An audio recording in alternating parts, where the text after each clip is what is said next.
as I became more reflective of it, I thought to myself, well, I'm entitled to some answers on this. You just don't arbitrarily come down and cancel a show that is popular. And I didn't know why it was being canceled. About it, I phoned Bruce Raymond, who was in the office of the director of television for the English network. And I said, Bruce, can we meet in Studio One some morning? And he said, sure, Stu, I'll meet you tomorrow morning. This is where Better Not Square had been filmed. That's correct. And so we went over to Studio One, and of course it was dark, there was nothing in it, and this was a vast studio. Studio 7 and Studio 1 were the largest studios in the English network, and they were located in Toronto. Well, of course, Studio 1 was dark, and it had limbo black curtains all around it, the lighting was dim, and Bruce came in and I came in, and I asked him, why does this new show require an entire studio for a week when it's going live on a Sunday night? And he said, well, I said, is there a large set going into this that requires? He said, no, there's no set at all.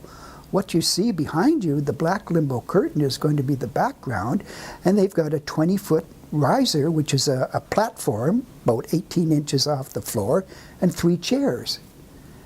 And disbelief. I said, and you have canceled Butternut Square for a 15-foot riser and 3 chairs, you know?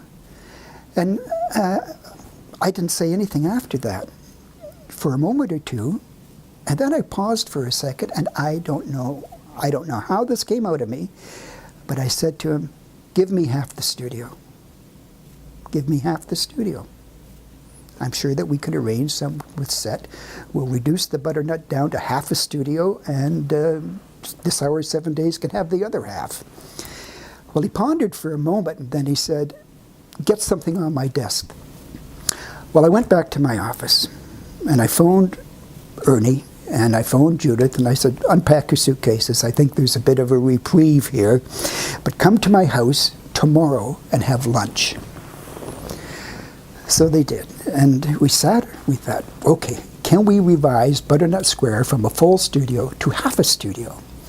And we talked about this for about an hour and a half, and Ernie, being the artist, we kind of had the pencil and paper and the crayons out, and what we did, we devised an interior set for Mr. Dressup with a counter for Casey and Finnegan, a little patio at the back, and we moved the tree into the very back of the backyard. And of course, this was the projected set. And I said, thanks, Ernie. I said, I'd love to take these sketches now to the set designers and to the set decorators and see what they could come up with. In the meantime, I have to get something back down to Bruce Raymond as far as a proposal. Well, Judith had to leave the meeting early, and she went off, and Ernie and I talked for a bit longer. And I walked him to the front door of my house, and this is the lovely part. As he put his hand on the handle of the door, he said, well, we can't call it Butternut Square anymore because there isn't a square. I said, you're right. And he said, well, what are we going to call it, Stu? And I looked at him, and again, you know, my moment of give me half the studio came back again. I said, we'll call it Mr. Dressup.